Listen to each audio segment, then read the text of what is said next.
Shalom, saudara-saudara yang dikasihi oleh Tuhan Yesus Kristus. Renungan malam Majelis Riset GKI Sampit, edisi Senin 3 Maret 2025, yaitu terdapat dari kitab Keluaran 35 ayat yang ke-1 sampai ke-29, masuk dalam perikop peringatan untuk menguduskan hari Sabat dan persembahan khusus untuk mendirikan kemah suci dan untuk kebaktian di dalamnya. Saya akan membacakan Keluaran 35 ayatnya yang ke-29. Semua laki-laki dan perempuan yang terdorong hatinya akan membawa sesuatu untuk segala pekerjaan yang diperintahkan Tuhan dengan perantaraan Musa untuk dilakukan mereka itu, yakni orang Israel, membawanya sebagai pemberian sukarela bagi Tuhan. Saudara-saudara, Keluaran 35 ayat yang ke-1 sampai yang ke-29, saya mengambil tema kemah suci, simbol kehadiran Allah. Dalam pengembaraan yang panjang di padang gurun, umat Israel memerlukan tempat ibadah, yaitu bangunan yang dapat dibongkar pasang, yang bentuk dan bahan-bahannya telah ditentukan oleh Allah sendiri. Di situ harus ada tabut dan kayu pengusungnya, ada meja sajian, ada kandil penerangan, ada mezbah tempat pembakaran kurban, ada bejana pembasuhan, tirai, dan baju iman, dan sebagainya. Itu dalam ayat 11 sampai ke 19.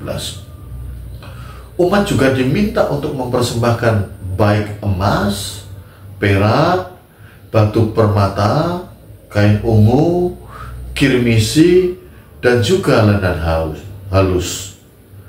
Dan semuanya itu dipenuhi oleh umat karena mereka tergerak hatinya dan juga terdorong jiwanya. Ayat yang ke-21, 22, 26, dan 29. Semuanya diberikan sesuai dengan apa yang ada pada mereka masing-masing, termasuk barang berharga, pakaian pribadi, serta anting-anting dan juga cincin. Motivasi dan spontanitas yang baik seperti ini tentu ada penyebabnya. Segala suka, duka perjalanan, begitu pula banyaknya ancaman di tengah jalan harus mereka hadapi. Dan semuanya itu mereka memerlukan pertolongan dari Yang Maha Kuasa. Untuk itu, kehadiran Allah memerlukan simbol-simbol yang dapat dilihat. Tempat kediaman Allah, seperti tabut yang berisi loh batu 10 firman, harus ada di dekat mereka. Karena itu kemah suci harus dibuat secara portabel sehingga mudah dibawa kemana saja, mudah untuk dipindahkan, dan dapat digunakan dimanapun ketika mereka pergi. Umat telah merasa keperkasaan Allah sejak mereka keluar dari tanah perbudakan di Mesir. Karena itu dengan sukacita mereka mewujudkan syukur kepada Tuhan dengan mendirikan kemah suci. Di tempat itulah mereka bisa memberikan persembahan, beribadah, berkomunikasi dengan Allah melalui doa.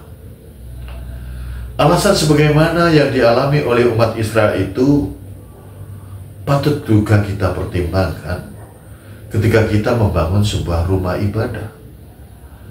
Apakah selama ini kita sudah mempertimbangkan agar semua warga jemaat bisa turut dilibatkan? Artinya baik yang kaya atau yang miskin, semua didorong untuk berperan serta. Mereka bisa saja memberikan uang, material, ataupun tenaganya, sesuai dengan apa yang mereka miliki masing-masing. Semuanya itu kita maksudkan untuk mengajar, supaya warga jemaat untuk memberi dengan alasan yang benar. Misalnya, karena Tuhan telah menuntun, karena Tuhan telah memberkati hidup umat Tuhan, maka sudah sepantasnya mereka juga patut bersyukur kepada Tuhan. Bukanlah sebaliknya, memberi dulu supaya Tuhan nanti membalasnya dengan berkelimpahan. Dengan membangun rumah ibadah yang baik, yang kuat, yang indah, kita dapat mengajarkan satu aspek yang penting dalam persekutuan, yaitu semakin kita disertai, semakin kita diberkati oleh Allah, semakin kita merasa bersyukur. Dan semakin kita bersyukur, semakin kita selalu rindu berbuat baik bagi Allah. Berbuat sesuatu inilah yang diharapkan dapat kita wujudkan dalam upaya bersama, dan salah satunya ketika kita membangun rumah ibadah. Dengan adanya rumah ibadah yang baik, yang kuat, yang indah, ini dapat memotivasi kita untuk lebih rajin beribadah lagi. Dan ini pula yang mendorong kita untuk hidup semakin baik dalam menyiapkan dan melaksanakan ibadah itu.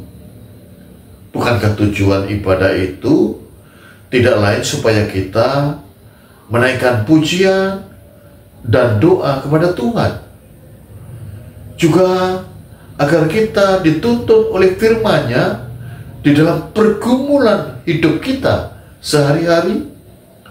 Kemah suci atau gedung gereja sama saja, itu bukan sekedar tempat ibadah atau sekedar sebuah bangunan indah yang hanya patut dikagumi, tetapi yang terpenting adalah ini merupakan simbol kehadiran Allah, tempat di mana kita merasa Allah hadir dan menyertai di dalam setiap pergumulan kita sehari-hari di tengah-tengah dunia nyata ini, karena Allah selalu bersama dengan kita. Tuhan memberkati kita, Tuhan memberkati firman-Nya. Amin. Mari kita bersatu dalam doa.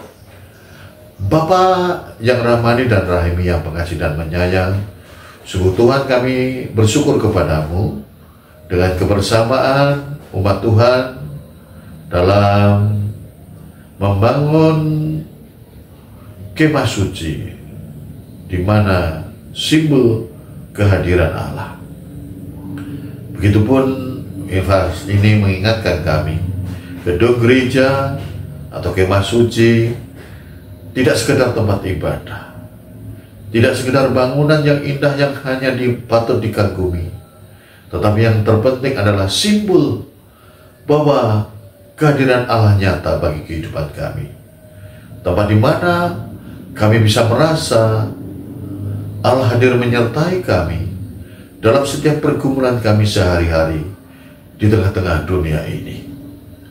Biarlah Tuhan, kami bisa memberikan persembahan, beribadah, berkomunikasi dengan Engkau melalui bangunan gerejamu itu, sehingga gerejamu boleh bermanfaat bagi kehidupan kami, dan dengannya boleh menjadi berkat bagi banyak orang. Kami serahkan hidup kami selanjutnya dalam Kristus Yesus, yang adalah Tuhan dan Juru Selamat kami. Amin.